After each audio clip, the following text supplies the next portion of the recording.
Hello one and all, and welcome.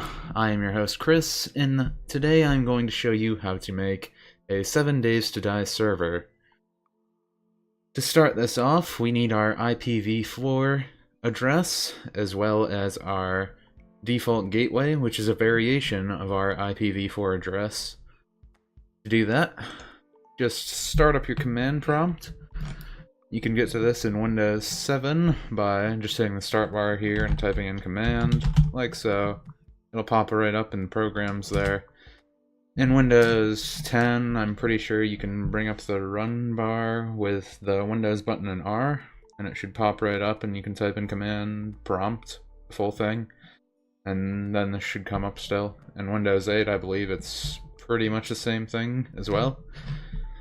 Now while we're here, I will just increase the size of the command prompt, just so you can see it a little better. Now the command prompt is nice and big for us to see easily.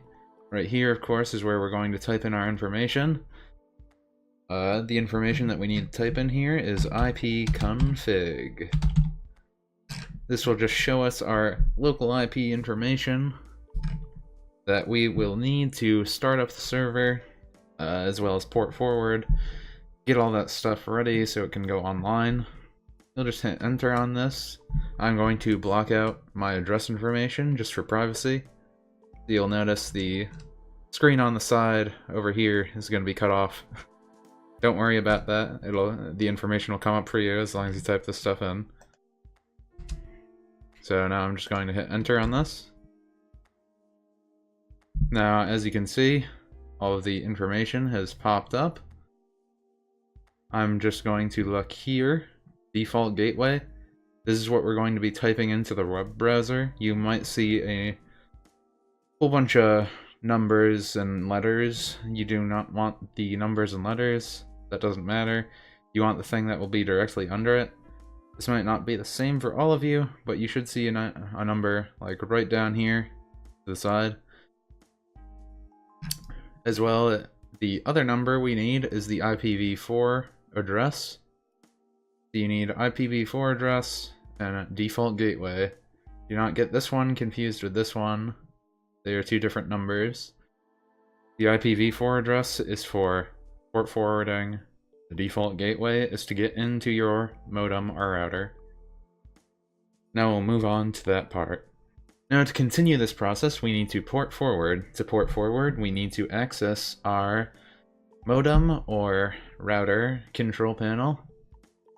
To get to this, we need to use the default gateway as our web address. So just type into your whatever web browser you have. I'm using Firefox, you can use Chrome, Internet Explorer, that doesn't matter. Just type in your default gateway here, hit enter, and it'll pop right up. Again, for privacy's sake, I'm just going to narrow this window down, just so I don't have to keep editing out this top part to block out my address information. Now, a page somewhat like this will pop up. Depending on your modem or router, this will look different. Whatever brand you have, it's going to change in appearance. It could be drastically or just a little bit, though these always have pretty much the same information, so you shouldn't notice a huge difference. I'm just going to log into this. Now, assuming that you've gotten access to your control panel for the modem or router, you need to find the advanced settings to port forward the port that needs to connect to 7 days to die to the internet. Not all modems and routers will have something easy like this that just says advance. Though the thing you're looking for is forwarding, port forwarding. It's going to be called something like that. Usually the name doesn't change drastically for that. It's either forwarding or port forwarding. For mine, I just go to advance, and then it has forwarding right here. Now that you've gotten into your port forwarding settings, all you'll need to do here is create the port forward for 7 days to die. As you can see, I already have one set up, so I'm just going to edit it to demonstrate what it looks like. Just to say again, your routers or modems, depending on the brand, this stuff will look different, but it's somewhat the same. Just keep an eye on the start, end ports, the protocol, if it's enabled, as well as the IP address.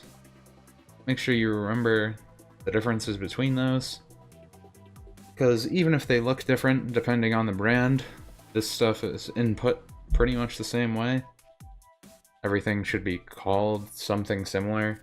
You just might have text boxes that you have to type in, and then just like a checkbox that says enable, not something like this. But let's just jump in here and I'll show you a little more what this looks like. Now once here, you need to actually create the port forwarding for your server. Doing the port forwarding is an important step. It's what lets your server connect to the internet. Your dialog boxes for this creation of the port forward may look different depending on what router or modem you have. Could be going across, going up and down like I have it here, but the information you need for this is usually the same. For the local IP address, you need to type in your IPv4 address that you got from the command prompt. Do not get this confused with a later address we'll use. So once you typed in your local IPv4 address, you would type in your local start port, and that would be 26900. That is 26900. Once you have this going down, local start, local end, external start, external end, that's just 26900 all the way down. For the protocol, you want it both. For some routers and modems, it says like TCP and UDP. That's still both. Just make sure the protocol is both. For the description, just name it whatever you want. You can name it 7 days server, whatever you need it. Doesn't really matter. I'm just gonna leave mine 7 days to die. And of course, make sure the port is actually forward. For this thing, I can enable it on or off. I want it on though. Then apply, submit, whatever the button might say. Just make sure that it's actually on and it's all set up. For some, I know that like once you have it set up, you just have to hit a checkbox that says it's enabled, and then you hit apply on like a bigger box that would be up top to set all the ports to be going. So make sure that you have all the stuff turned on that you need to. But now that this is done, we can move on to the next step. Now it's time for the next step in the process, which is actually creating the server itself. I find this easiest to do by making a folder for it, so I know where to access it easily. So you can just create a new folder right on the desktop like that. Right click, type in a new name, whatever you need it for. I'll just call it YouTube server for this example. We're going to open up the folder, just leave it open. I'm just going to make this a little smaller so we can get to it quick and easy. Now we're going to need to pull up our computer, get into the main root files of our directory. You want to go to Program Files 86. This is assuming that you have 7 days to die on Steam. This is different if you just bought it normally. So the way to get the files is pretty much the same. So for this, you just go to your Programs 86 files, go to Steam, go to your Steam apps, go to Common, then just find 7 days to die. For me, it's already at the top. Now, as you can see here, we have 7 days to die files. For this, we want to start dedicated. We want this file, so I'm just going to create a shortcut of it so we can find it nice and easy. We're going to throw that over there, and we also need this file, server config. I'm going to make a shortcut of that as well. I'm going to drag it over here. And that is all we need over here. We can exit out of that window now. This is our YouTube server folder. Now that we have both the shortcuts created and in our folder, we need to edit the server configuration file. This is just the settings for the game. Like if you want certain enemies to act a certain way, or if you want a certain number to be spawning in constantly, how many players you want in the game, things like that. So like for this, I have it set to player 3. 3 people can get onto the server then at once. I have a default name here. I'll just get rid of that and change it to YouTube server. Right now it's public. I'm going to change that to private though. So to do that, I'll just change true to false. The port is correct. Do not change this. That is what it's supposed to be. For a server password, if you have a private, you probably want a password then. So for the password, I'll just write something in here like, YouTube again.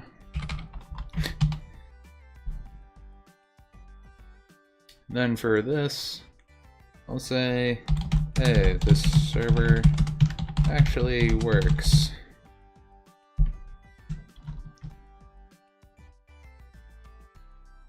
You do not need the website URL thing. Make sure you're typing inside the quotation marks as well. From here, you can switch the game map. You can either do that or that. For game name, you can change it if you want. For difficulty, you can switch it as the examples on the side, which is pretty helpful to have for these things. I'll just leave it as the easiest just for this example.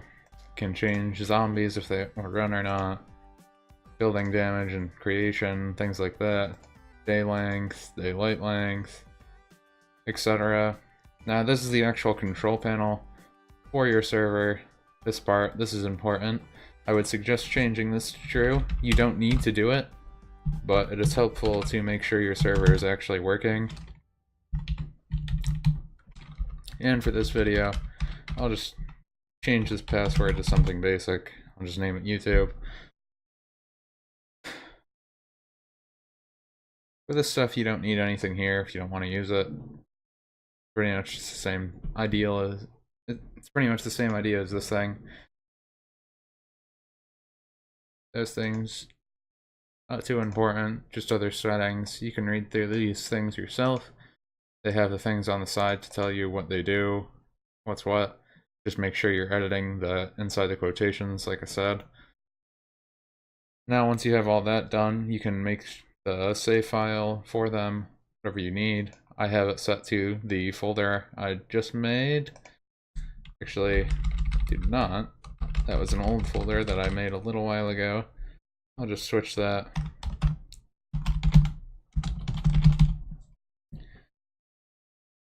And again, make sure you're inside the quotations. When that's all done, then you can save that, close out.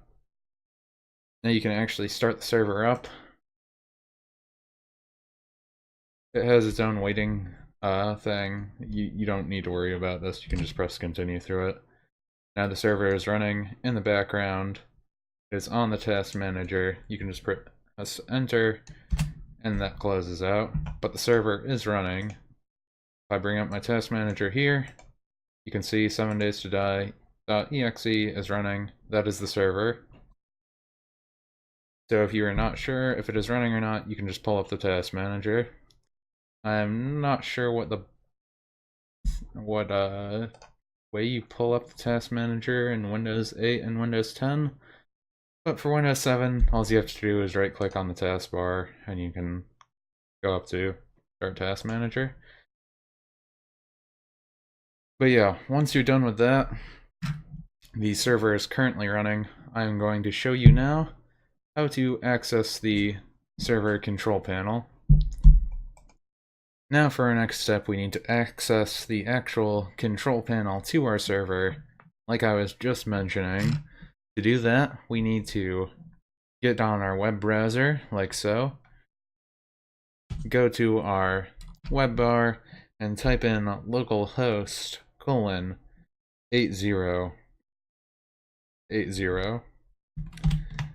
As you can see, right up here, that's what I have written out. Make sure that it is exactly like that. It's not a period, it is colon. Then enter. You will see my game hosted by, and then your server name. As you saw before in that server configuration file, we named it YouTube server, so that is what is coming up. And then of course for our password, we just wrote in YouTube. And now we can see our server control panel information. This acts like, well, if anyone's used a server before, this is pretty much like any other server console. It just happens to be ran through a web browser control panel. Now to show all of this working in action, I will just pop up the game real quick here. I'll just skip through the loading process as well, since this may take a few seconds here. Now, once 7 Days to Die has loaded up, you just need to go to connect to server. Though, where is your server? As you can see, it is not in local area network. To connect to it, you need your outgoing IPv4 address. Do not get this confused with the local IPv4 address. There are two different numbers and used for two different things.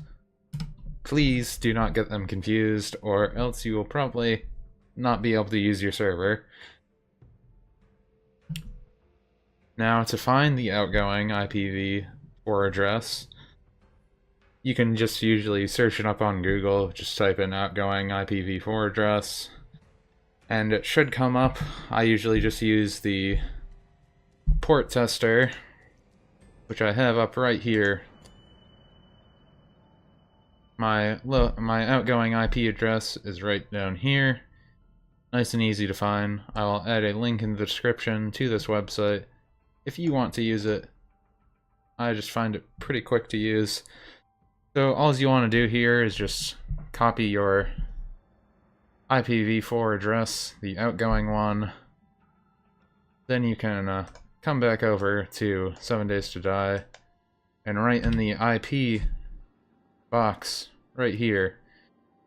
You can just Control V once you copied the outgoing IPv4 address to paste it. Now that that's there, you can just hit connect. As you can see, the server password will pop up if you had the privacy settings set up. So I'm just going to type in our password that we had, YouTube, then I'll hit submit.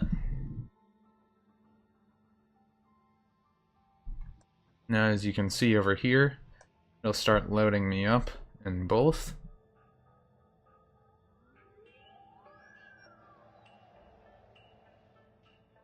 Just verifying my connection with the cheat things, etc.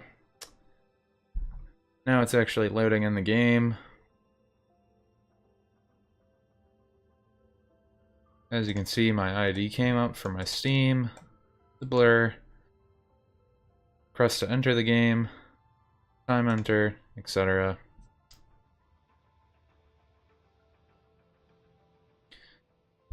It can take a few, depending on how your internet connection is, and it takes a little bit also if you just started the server and it's generating a whole map. So now I loaded into the game. I'm right here. I can play around.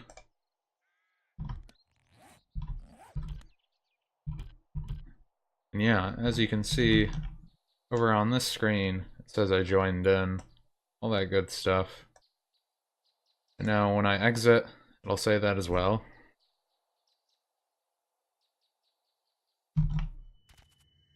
Now as you can see, it says I left the game. Clears that stuff out. And that is how you create a 7 Days to Die server. And all you need to do to turn this off is shut it down from here. That's the safe way to do it, just so it makes sure to save all of your stuff.